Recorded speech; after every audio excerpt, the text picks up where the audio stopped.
He is a shamanologist who traverses the worlds of the psyche and the spirit, bringing back startling visions of the nature of existence. Simply put, he takes enormous chances, breaks all the rules, and comes back with pearls. Terence Mckenna.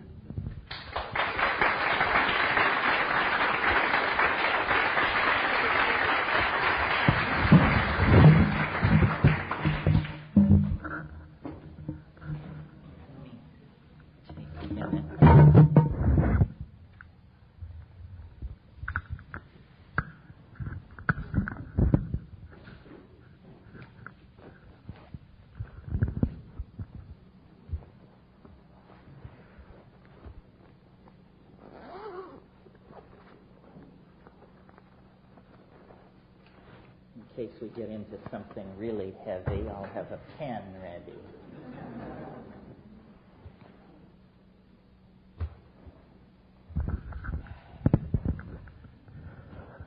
How many people were at the event last night? Oh, so practically a clean sweep.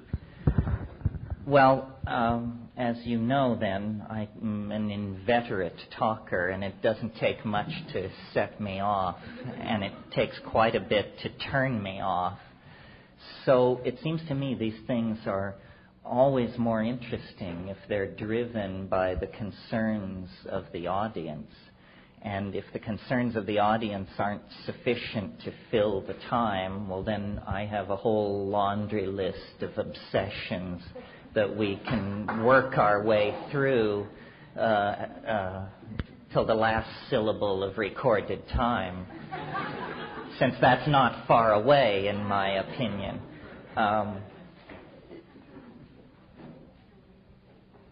Very little of what I planned to say last night got said, because whenever I discover that I'm going to have to stand at a podium rather than sit in a chair, I can't, because of my contact lenses, glance down at my notes comfortably. So instead, I just sort of rave. So I appreciated the enthusiasm of the audience last night. My personal assessment of the talk was that it was an even more than usual meandering diatribe. And a critic who charged me with a basic incoherence would probably get my blushing acquiescence. Maybe we can do better today. Are there questions from last night?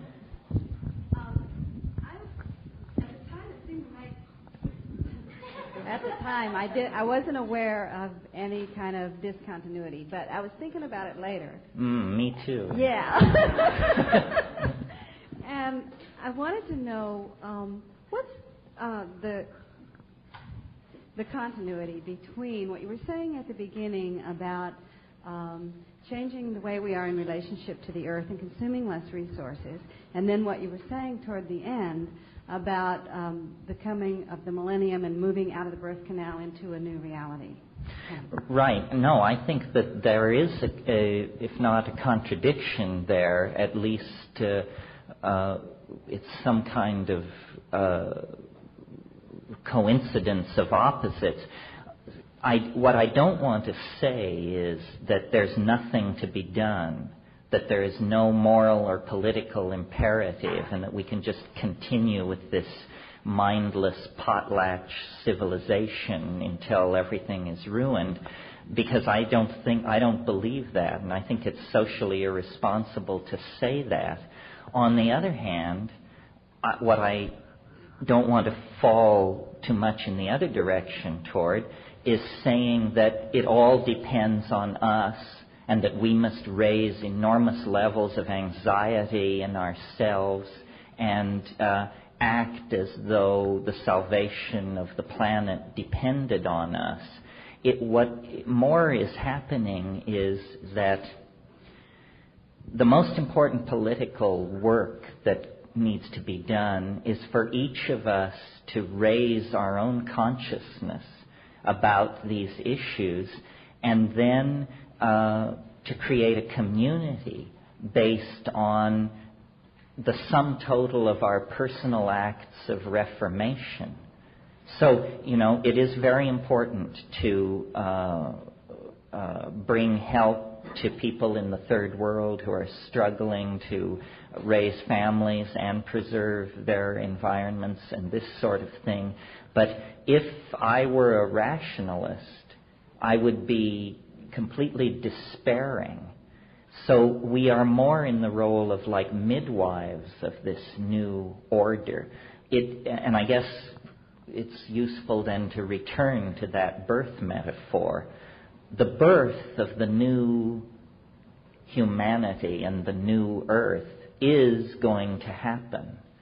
But in the same way that a midwife or an obstetrician can ease a birth, make it smoother, make it less painful for all concerned, that's the role that political activism needs to take.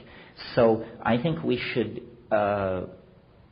act as though the salvation of the earth is on our shoulders, but feel as though it is an automatic unfolding that we need not have anxiety about.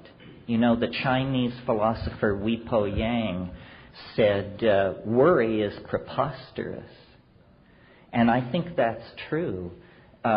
We don't know enough to worry.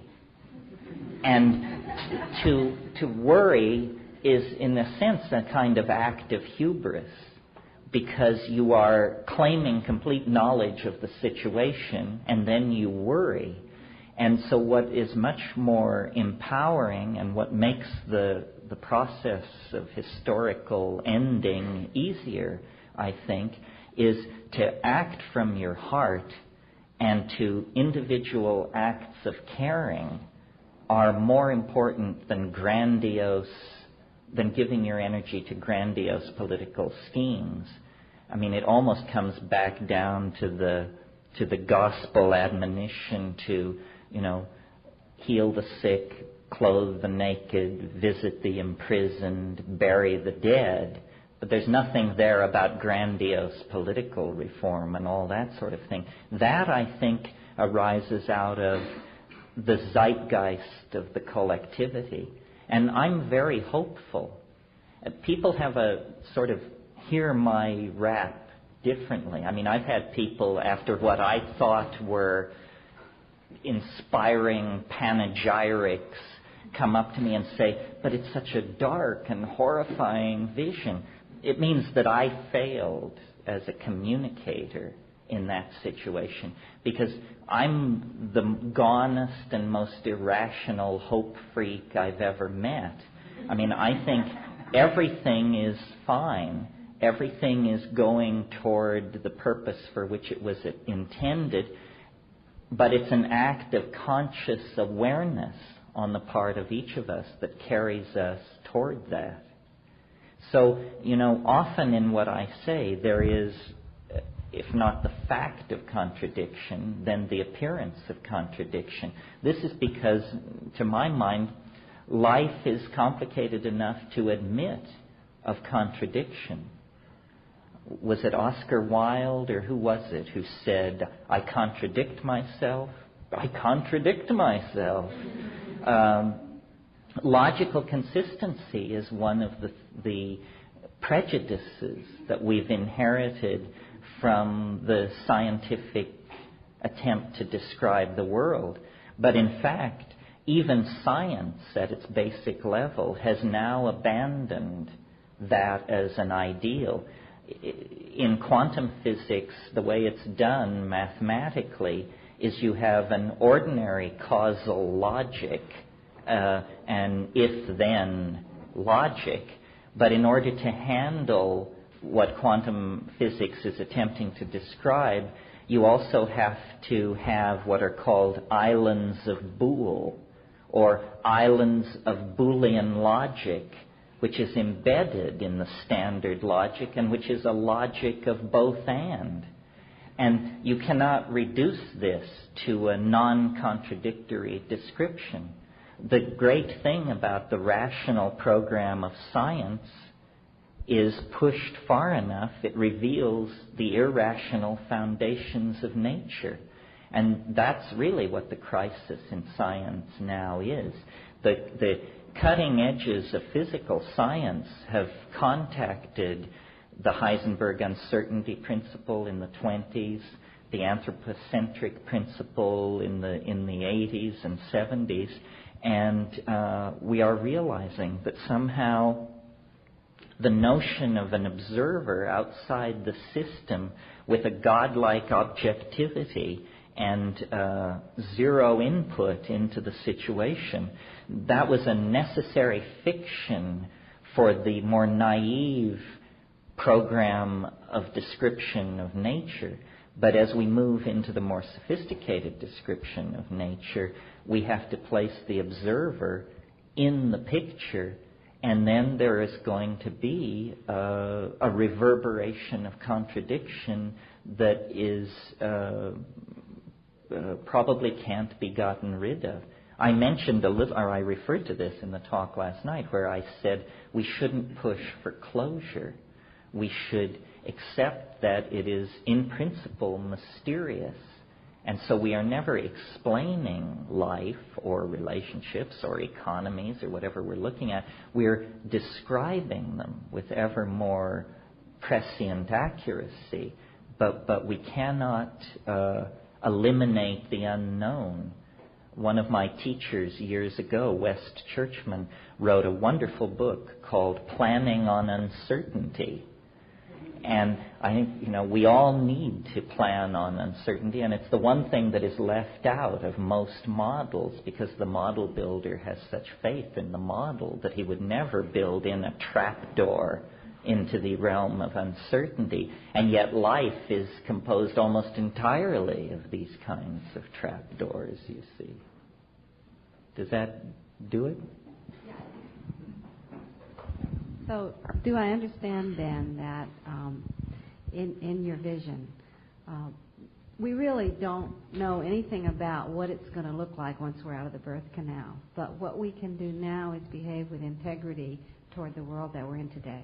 Is that right? That's right. And it's not that in principle we can't know what it's like out beyond the birth canal.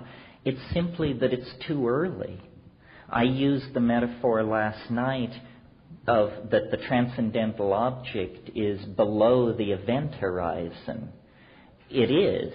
And so all we can see is the rosy glow of its promise at this point. But give us 10 years, and the actual edge of the transcendental object will rise above the event horizon. I mean, I don't think that we are marginalized or part of fad and fashion. I think this is actually the rising modality necessary for the future if we're going to make it through. In other words, I suspect that 10 years from now, 15 years from now, the things we are talking about today will be the general metaphors and concerns in society, because I just have a very strong intuition based on, a lot of journeying into those hyperspatial modalities that this is the path. And I'm sufficiently convinced of that to submit it to a kind of intellectual plebiscite. I mean, I believe that ideas compete with each other the way animals compete in an environment, and that the best ideas, the most fitting ideas for the human adventure will eliminate their competition. And that's what we're experiencing now in the political domain, is a competition between ideological systems roughly comparable to dinosaurs and mammals. And, you can decide which is which, but the two are incommensurate, and one is in the act of eliminating the other. And so it's a matter of observing this process, understanding it, and being comfortable with it. If you're right, I don't think you need to feel any urgency. because that will quite naturally percolate out in the mix. Many of you have heard me quote William Blake. It's always worth repeating. He said, if the truth can be told so as to be understood, it will be believed. In other words, understanding compels belief. You don't have to hammer on somebody. Your task is to refine your message into an understandable form, and then let the dynamics of intellectual competition decide what is the best model to follow. Yeah. I had a question related to what you were just saying, and then I had a chemistry question. What keeps me optimistic is that information seems to be spreading more rapidly. And some futurists have said that by the year 2011, that information will be doubling every second. I was wondering if you could comment on that. Well, yeah. I mean, part of what I was going to talk about last night and didn't get to is I'm the purveyor of a very formal mathematical theory about how history unfolds itself and what time is. And to your great good fortune, you're not going to be exposed to this today. Had we 2 days, I would flay you with it on the second day. But here's the thing that's going on. Since the very first moments of the universe's existence, novelty, as I call it, or complexity, as someone else has called it, or connectedness, has been increasing. So that the early universe was very simple.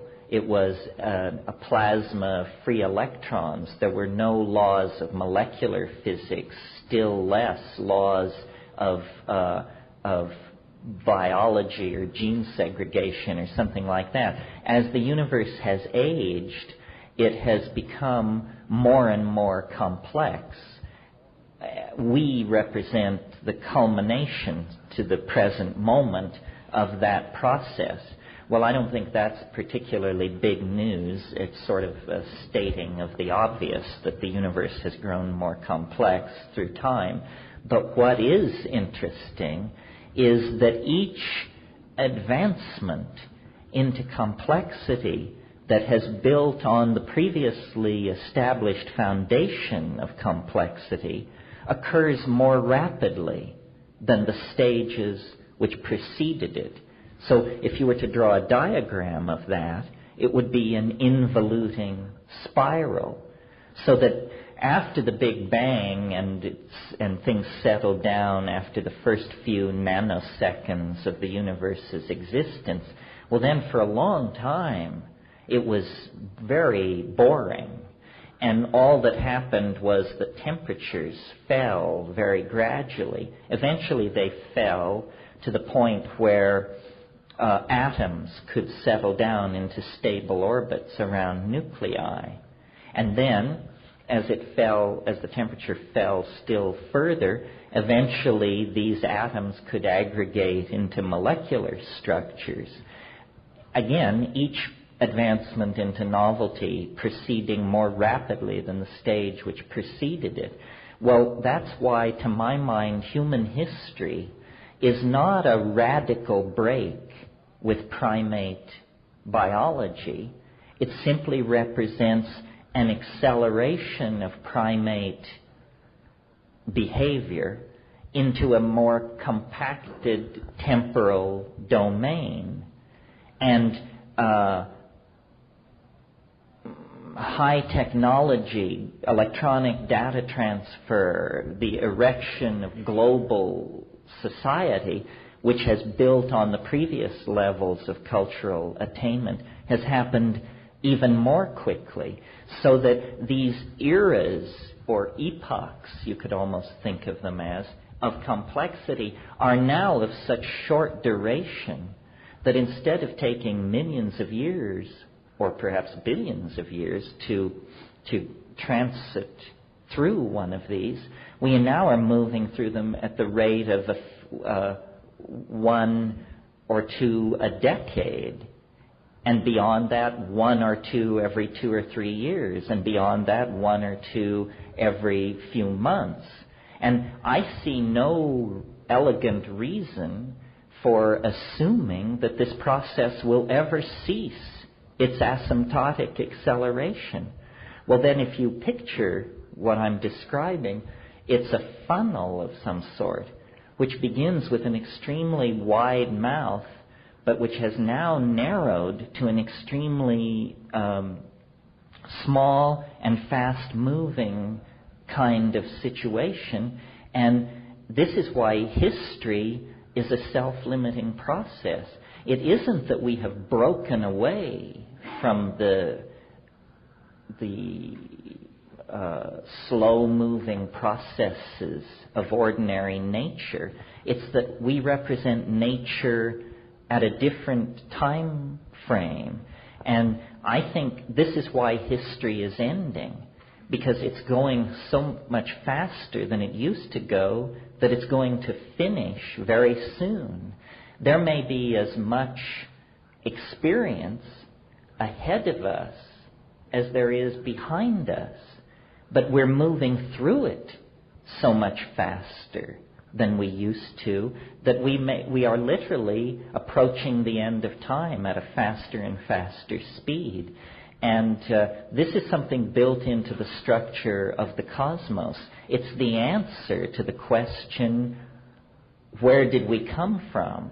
We were called forth out of biological organization by the continued acceleration of the expression of novelty. And this is why I count myself as a proponent of what I call the big surprise rather than the Big Bang. The big surprise lies ahead of us, not billions of years or millions of years or thousands of years in the future, but within our lifetimes, potentially. And it's interesting, I think I said this last night, the people who run the world now possess curves which, when they draw these curves and try to extrapolate them 50 years into the future, it makes no sense at all. You cannot extrapolate the ozone hole, the AIDS epidemic, the spread of plutonium. You cannot extrapolate these things 100 years into the future because they all go asymptotic and reach infinity. So it means the oceans boil, the atmosphere blows off, everybody dies, and that's the end of it. But I don't think that's what's happening. I think novelty is the saving grace, and that the historical adventure is essentially coming into the finale of the third act, and it is our great good fortune to be spectators and participants in the phenomena that for all preceding generations could only be anticipated and prayed for. It's a screwy position, I understand. I mean, boiled down to a bumper sticker, it's a bearded guy on the corner with a sign which says, "Repent, for the end is nigh," or maybe just, "The end is nigh." But I think all the evidence is that the soul is about to collectively leave the body. The human imagination, married to technology, has become a force too powerful to be unleashed within the fragile ecosystem of this planet. So we must either carry ourselves elsewhere, or the planet's homeostatic drive to preserve ordinary biology will eliminate us through epidemic disease or climatological upheaval, or, there are many possibilities. So I think we are being propelled somewhat reluctantly into a new human modality that is as radical a shift as birth is to the individual, or as the original entry into history was for our species. history cannot be conceived of as preceding another 1,000 or 10,000 years. I mean, it just can't be. So it must be that it's a self-limiting process. And it only lasts 25,000 years. I mean, if you go back 25,000 years, the Earth was in ecodynamic balance. Human beings were fully established as intelligent, as caring, as creative as you and I. Theater, poetry, dance, love, hope, tragedy, religion, all these things were in place. But history represents Gaia hitting the fast-forward button on the evolution of the primates, and it seems of long duration to us because we, at the level of the expression of the individual phenotype, are as ephemeral as mayflies. You know, a person lives 70 years, 90 years, and then they're gone. But on a scale of 25,000 years, clearly what is happening on this planet is the emergence of an entirely new kind of order within the natural order. It is natural, but it is new. There is no contradiction in this. Once atoms were a new invention. Once molecules were a new invention. Once polymers were the cutting edge of what's happening. Now the cutting edge of what's happening is large-scale primate machine integrated societies based on the movement of information. Did that do it? Yeah. Oh, you want to follow on? Just a quick chemistry question. Oh, yeah, I'm sorry. Is 5-methyloxy-NN-dimethyltryptamine crystalline legal to possess? And would one, if one was going to mix it, would one mix it with harmine, harmelo, heroline, or harmaline? That was a word salad. Well, I think you're asking about 5-MeO-DMT, 5-methoxy-dimethyltryptamine, the toad foam of recent fame. As far as I understand, I think that it's legal. However, it would probably depend on the length of the fangs of the local DA, because there is what's called the Kogener law, which says that structural near relatives of hallucinogens can also be prosecuted as illegal compounds. As far as the question about the harmine alkaloids, harmine, harmaline, tetrahydroharman, harmelo, I think is apocryphal, specious. But the notion which must lie behind your question is harmine alkaloids inhibit monoamine oxidase, which is an enzyme system in the human gut that tends to inactivate amines, monoamines, of which these hallucinogens almost all fall into that category. You could attempt to inhibit your MAO with a dose of harmine or harmaline, and then smoke 5-MeO-DMT. But I don't recommend this unless you are a pharmacologist with hours and hours of psychedelic flight time on your log. And this is certainly nothing for the ingenue to attempt.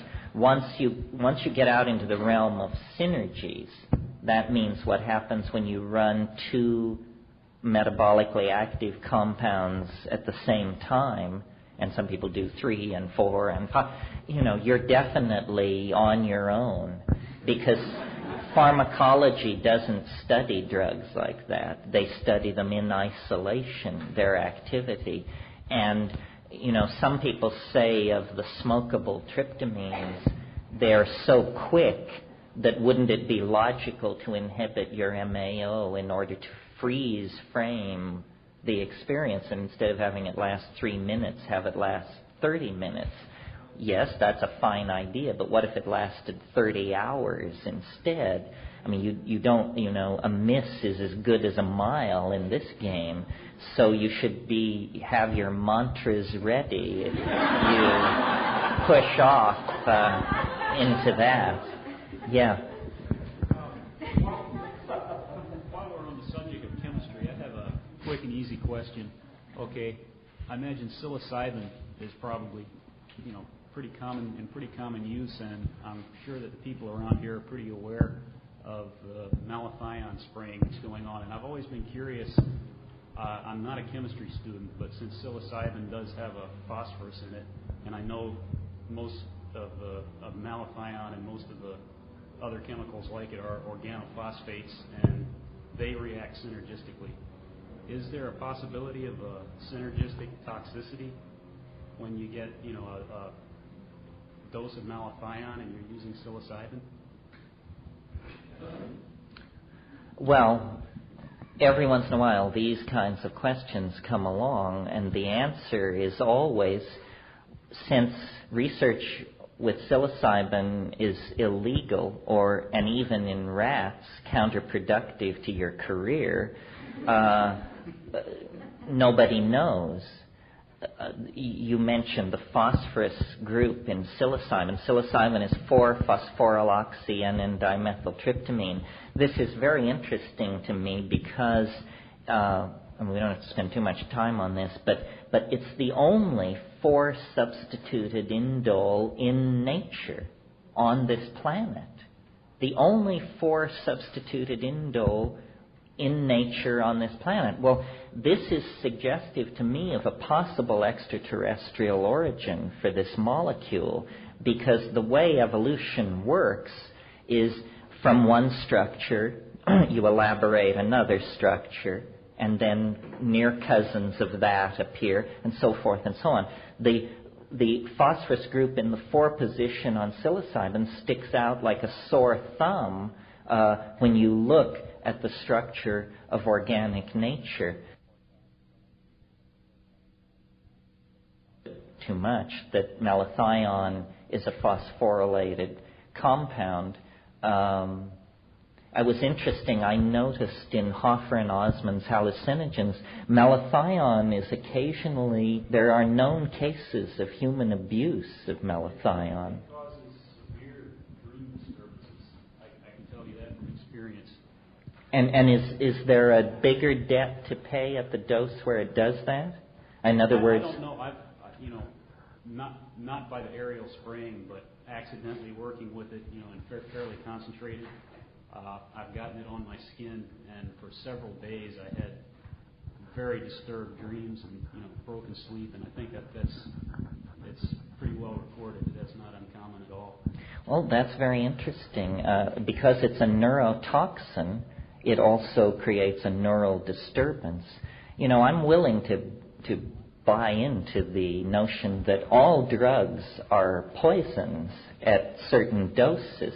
All substances are poisons at certain doses. I mean, you can kill yourself with common salt if you eat 3 pounds of it. That's all she wrote for you. So always what you're doing is you're perturbing the dynamic of ordinary functioning, and then what you're watching is the chemical cascade that returns you to equilibrium. Atropine, which is a psychedelic type of compound used in many cultures, but never really with much pleasure.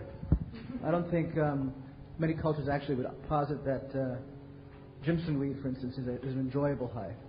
So it may give you psychedelic experiences, it may give you vivid dreams, but it's not something that many people would volunteer to take. Drugs of that type. Yeah, well, that's something worth talking about, and certainly I found it true. The notion of intoxication is an incredibly culture-bound idea. And what one culture considers an acceptable intoxication, another culture just regards as an incredibly unpleasant experience. Alcohol in high doses is not something most rational people would care to repeat, I think, unless there were cultural conditioning pushing you toward that. Or tobacco. I mean, essentially that's an experience of toxicity. And until you build up tolerance to the more toxic aspects of tobacco, every time you smoke it, you turn green and become nauseated. We had the experience in the Amazon. There was, for years, my brother and I pursued a hallucinogen called ukuhe that was in use in a very restricted area by 3 tribes of Indians. And the reason we were interested in it is because the ethnographic literature said that the shamans used it to talk to little men. And because we had encountered in the DMT flash these things that I've called self-transforming machine elves, we were interested in an aboriginal hallucinogen that would let you talk to little people of some sort. And the chemistry of these things was known, of the ukuhe, gradually became known in the 70s, and it was made from the resin of a certain tree which elaborated not only DMT, which is a clean, fast-acting psychedelic tryptamine, but also a number of other tryptamines. And, you know, after immense expense and physical wear and tear, we, on the upper Yaguasyasu drainage in Peru, we actually contacted people who knew how to make this hallucinogen. And, you know, we thought it was going to hurl open the doorway to the golden realm. And when we finally got to the bioassay of it, which is a term which means getting loaded on it, it was really tough to take this stuff. And, you know, your heart felt like it was just going to hammer its way out of your chest. And there were sweats. And there was hallucination. But, my God, you were monitoring so many other physiological systems going into crisis that, you know, it seemed almost ancillary. So then, you know, lived through it. The next morning, troop down to the shaman's hut and say, you know, listen, Basilio, we have to talk. And then him saying, well, yeah, it takes getting used to. And, you know, that's why our shamans don't live very long. And so then you realize, what we're dealing with here is a culture that has sanctioned this experience and projected a lot of cultural baggage onto it, but that if you're the unsold customer, you say, you know, I think once is enough, thank you for that.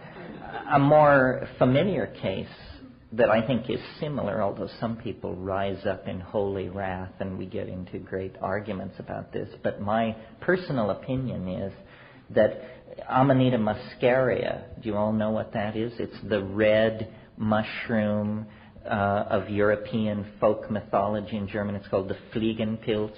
It's atropinic too. It's atropinic too. Well, a lot of people who never got loaded on it spewed a lot of scholarly argument about how this was a wonderful shamanic intoxicant. But I submit to you, in most cases, it comes closer to being an ordeal. And it may be that because of genetic variation, seasonal variation, individual variations in the expression of its genome, edaphic factors, meaning the soil that it grows in, the nature of its mycorrhizal relationship, and in other words, we've staked out here about an 8-variable equation relative to Amanita muscaria, that sometimes it's wonderful. But unless you have always been in that area and can draw on the shamanic lore of great tradition about it, I think just going out into the woods and faunching down on the first Amanita muscaria that you come upon is probably a ticket to the emergency room if you're not very careful.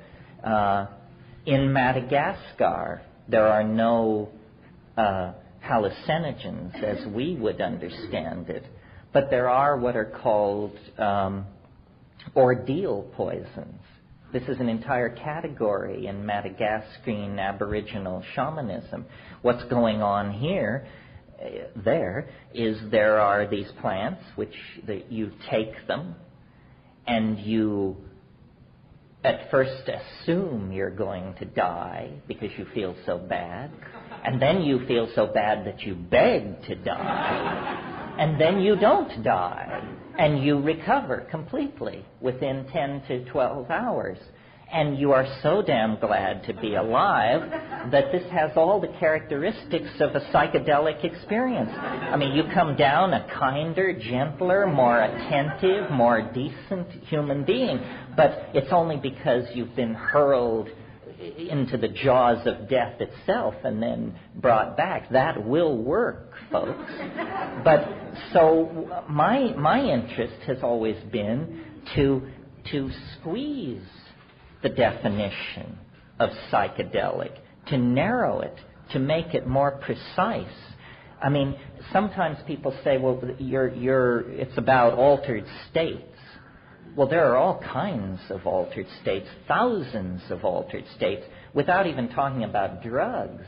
We can talk about being in love, being abandoned in love, being jealous, being anxious about your financial situation, suddenly seeing your roots in high Atlantis. These are all altered states. None of them are psychedelic. Well, then you move into the realm of drugs. There are, as you mentioned, atropine states, tropane-induced deliriums, the ketamine-type states on the edge of anesthesia, states of extraordinary agitation brought on by the whole amphetamine family. All of these things are altered states, pharmacologically achieved, and to my mind, they are not truly psychedelic. What psychedelic means to me is, in structural terms, a very small number of compounds, all based on indole. The indole hallucinogens are the true psychedelics. And let's see, what are they? There aren't that many. There's LSD, which is a semi-synthetic, made in the laboratory, but from organic precursors, usually. LSD, ibogaine, about which not much is known because it has never achieved much currency in the underground in this country. Psilocybin, DMT, and the beta-carbolines, which are monoamine oxidase inhibitors, but only hallucinogens at close to the toxic dose. And that's it. Peyote is an interesting edge situation because mescaline is not an indole; it's an amphetamine. And if you look at the chemical, pharmacological profile on peyote, it's different from all these others. First of all, an effective dose of mescaline is, according to the literature, 700 milligrams. That's a pile of white powder in the palm of your hand. In other words, it's an inefficient drug. It puts a lot of strain on your system. There are different ways to think about toxicity. One way is to ask, how much of this compound do you have to take to experience an effect? If you have to take 700 milligrams, then it's a pretty crude drug because that's a lot. On the other hand, LSD is at the other end of the spectrum. You can feel quite strongly 50 gamma, 50 micrograms of LSD. Help me out here. What is that? 5/10,000ths of a gram is 50 gamma. That is, to a pharmacologist, the fact that a human being can feel 50 micrograms of a compound is like a miracle. I mean, to give you an analogy so you can understand that, that's like having one red ant tear down the Empire State Building in 30 minutes. I mean, that's what it looks like when 50 gamma of LSD enter your body. So LSD has an incredibly low toxicity by that measure, you see. Well, then psilocybin falls in the mid-range. It requires about 15 to 25 milligrams, and this is an acceptable situation. The other way of talking about psychedelics, rather than structurally or in terms of dose-dependent profile, is it's a specific altered state. It is, first of all, I like the word hallucinogen or hallucinogen. See, I grew up in a cattle town in Colorado, and I haven't shed quite all of it. But hallucinogens, because I was always fascinated by the idea of hallucination. To me, for some reason, the idea of seeing something which is not there just became the holy grail for me, because that was so challenging to my notion of what is possible. And so then when we lay these indole psychedelics out in front of us and are trying to make decisions, many people have a great enthusiasm for LSD because it empowers thought and stirs the engines of cognition. But it only reluctantly, compared to these other things, is a strong visionary hallucinogen.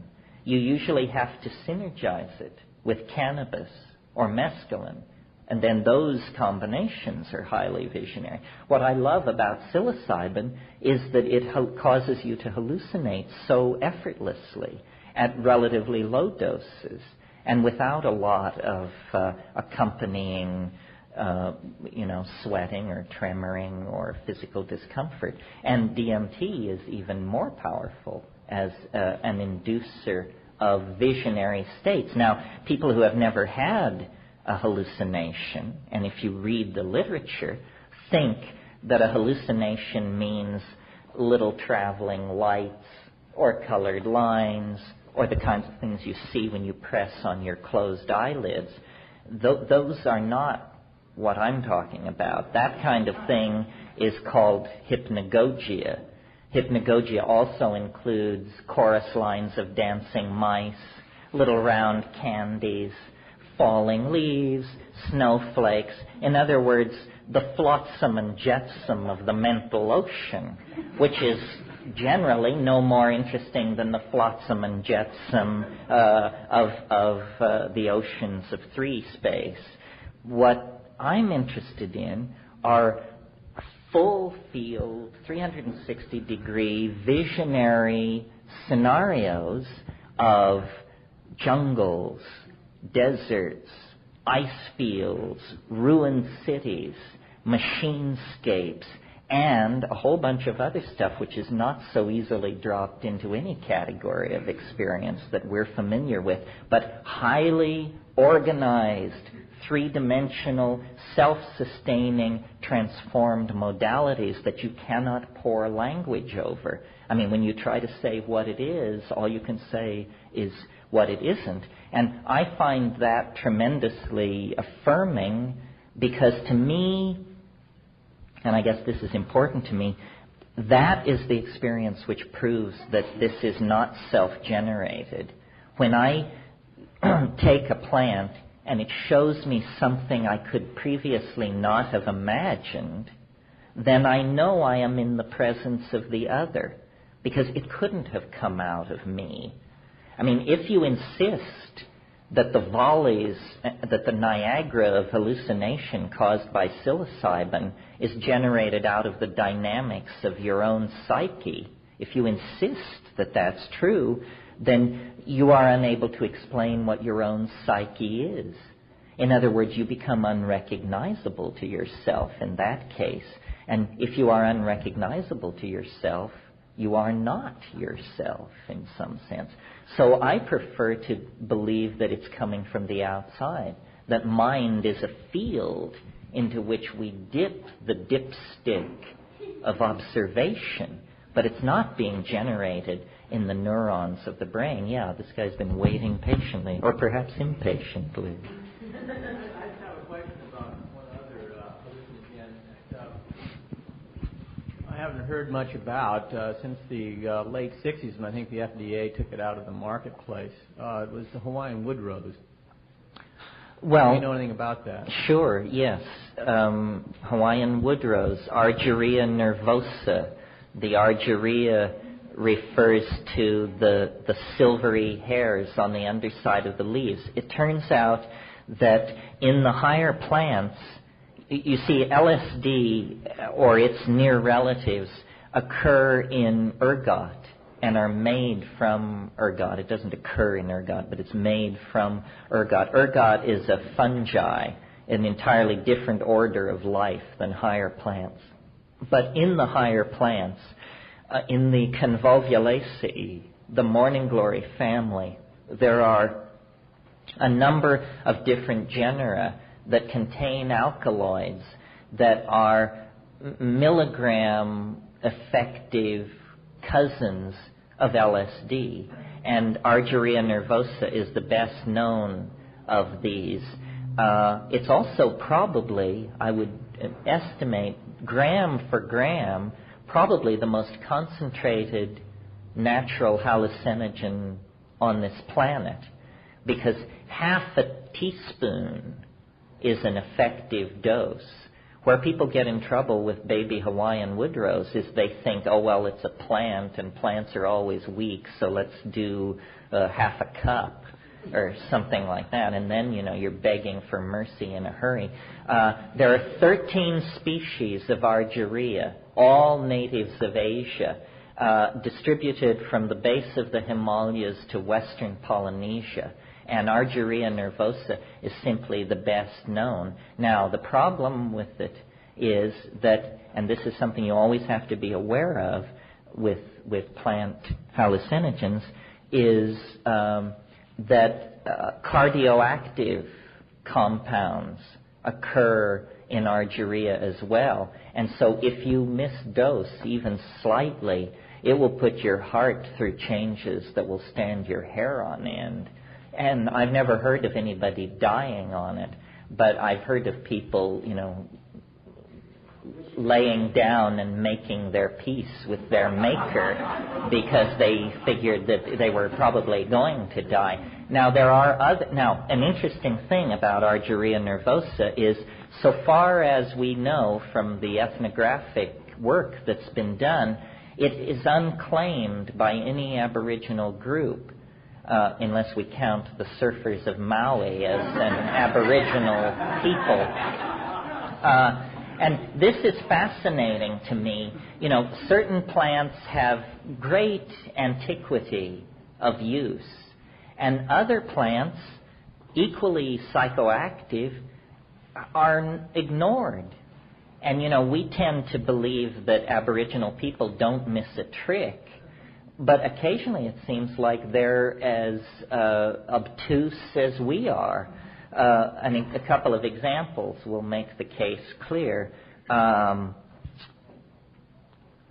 As you all probably know, there's quite a complex of psilocybin-containing mushrooms in central Mexico, used by the Mazatecan and Mixtecan people there, and they seem to have exploited these mushrooms for millennia.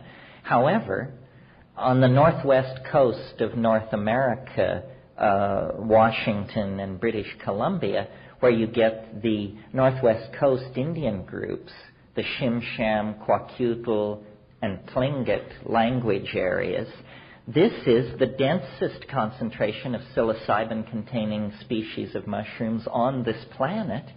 And so far as we can tell, they never used them. I mean, somebody will say, well, they used them, but they never told you in the shamans. But listen, a huge amount of ethnography has been done in that area, and there is not the slightest indication that these people ever utilized these mushrooms. Even though they had an advanced shamanism, plant-based shamanism, they seem to have overlooked this. Another example that may have practical implications for some of the more astute among you is in the past 2 years it's been realized that a plant which grows as a weed in the Midwest of North America called Illinois bundleweed, Desmanthus illinoiensis, is in fact the most concentrated source of natural DMT in the world on the root scraping of the root. And now, this one is perhaps suspect, and maybe more ethnographic work seems to be done. The straight story is that the Indians of the Great Plains never knew about this and never utilized it. My question is, if that's so, then why is it called bundleweed? Because that seems to imply to me a medicine bundle. And so perhaps further ethnographic excavation will show that this was used. But it could be the basis for a whole family of visionary hallucinogens that apparently were never utilized. Yeah. You. Yeah.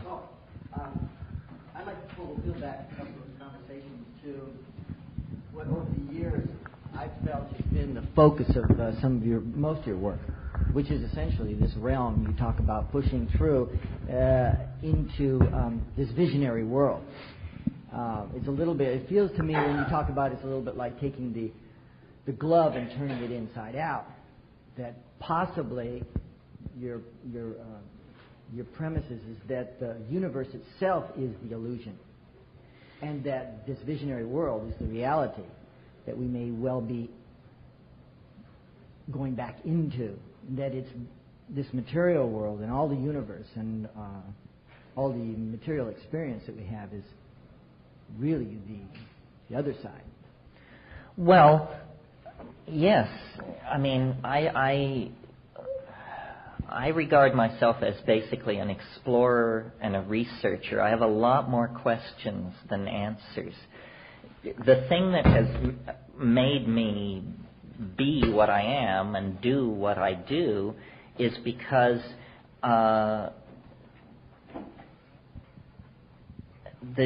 what they're telling you about these states of mind is a whitewash, in that they say, it gives you, and these are the pros, the people who are for hallucinogens say it's a form of instant psychotherapy, it's great for straightening out your relationship, if you're an architect, you can visualize buildings in 3D. They present it as a tool for understanding this world, its relationships, and its, interconnections. What I've observed is that at high doses and with sufficient intentionality, one seems to break through into what can only be honestly described as a parallel universe of some sort that has such existential presence and immediacy that it's hard to squeeze it down to being a mental construct generated temporarily in your mind through pharmacological means, because it seems much more like a place. And this is incredibly challenging to our way of thinking about reality, because we deny the existence of these kinds of mental realms.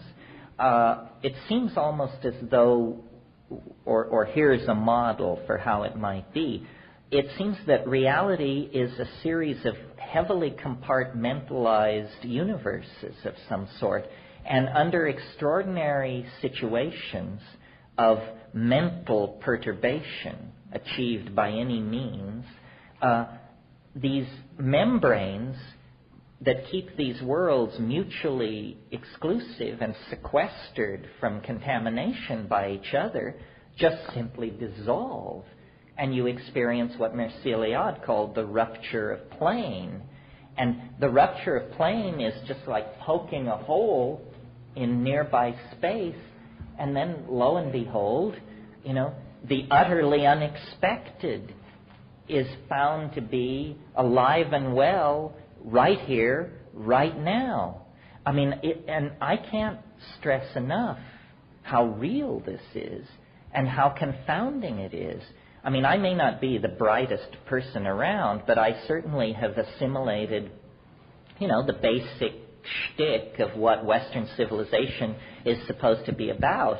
And there is no place in the Western model of reality for the idea that just, 20 heartbeats and 70 milligrams of DMT away is an elf-infested megaspace of arcology-sized dimensions in which non-material beings made not of matter but of syntax are merrily pursuing their own goals and possibilities.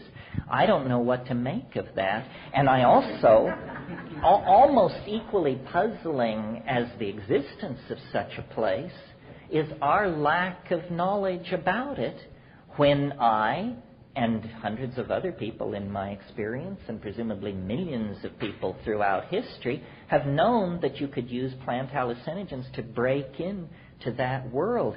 We're living in a fool's paradise, trapped inside the assumptions of linear materialism and rationalism. That's the most seductive and delicious aspect of your thesis, is that, my God, there is a reality somewhere beyond that membrane. And then you compound it with the exploration of logic or rationale, where you present to us the possibility that the Big Bang is the most ludicrous thing to combine with rationality as could possibly be imagined. And then I've even heard people address, well, how is it possible that the vanity of the individual human being could think that he's so important that the rest of the galaxy, the universe out there, that we should be at all significant, whereas you say, well, hell, that's all mindscape. It doesn't exist. Or it feels like you say, well, it's a mindscape. It isn't. It's an invention. Well, what I'm really saying is we know a lot less than we assume we know. I mean, if someone tells you that we live around a typical star at the edge of a typical galaxy strewn through a megaspace trillions of times larger, I mean, they don't know what they're talking about. That's just the cheerful assurance of modern astronomy based on a bunch of fishy formulas that were cooked up within the confines of the 20th century. I mean, the stars that shine down at night could be painted dots on a scrim for all we know. I mean, I'm not saying that's the case, but what I am saying is I think that the greatest disservice that science has done to humankind is the marginalizing of our own importance. If we even, let's take an objective measure I think complexity, if you look around at nature, at the fossil record, at the human family, complexity is clearly something very dear to nature. Nature preserves it, nature works through it, nature builds upon it. Well, we're told we're a minor this, in orbit around a minor that, in a typical that, and so forth and so on. But if you will look at the human cerebral cortex, what you discover is the most densely complexified matter known to exist in the universe. The human cerebral cortex contains more connections per cubic centimeter than any form of matter known to exist in this cosmos. If that's true, suddenly our marginality is completely obviated, and it's clear that, no, we are not marginal observers of a vast cosmic drama.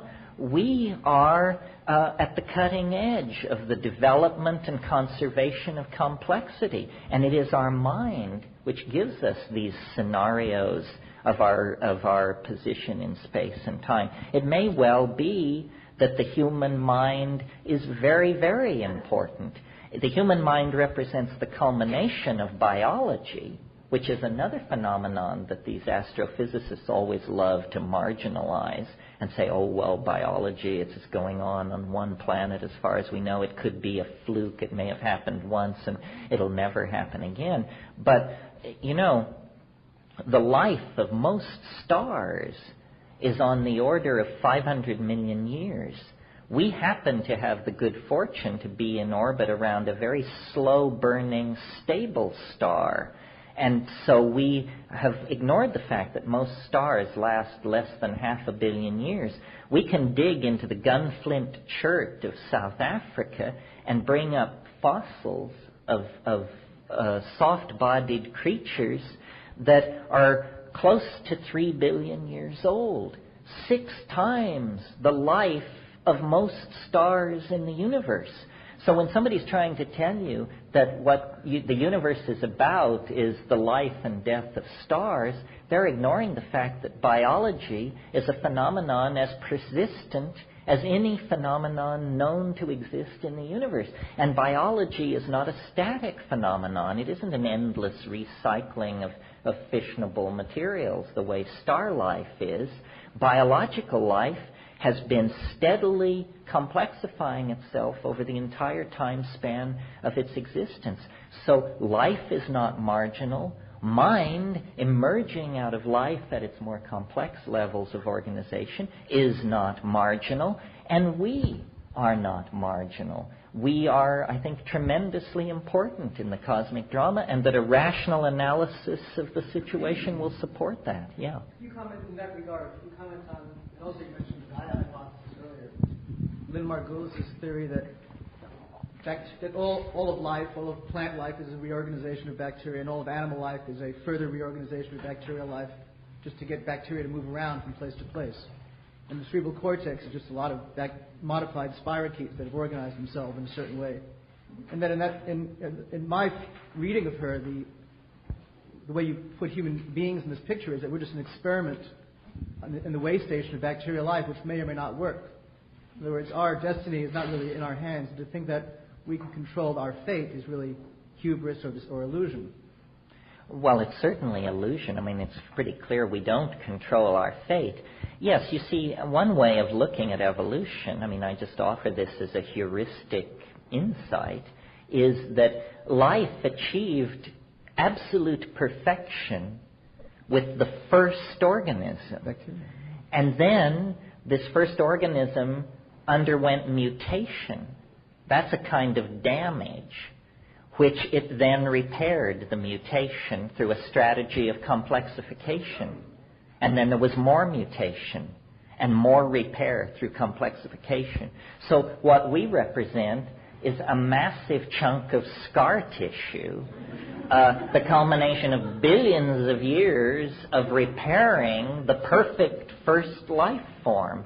And all this complexity that has been added on since the first achievement is simply a response to the damage done to it by incoming cosmic radiation. I don't believe that. You see, that's a theory where you assume everything is driven by the past. I think that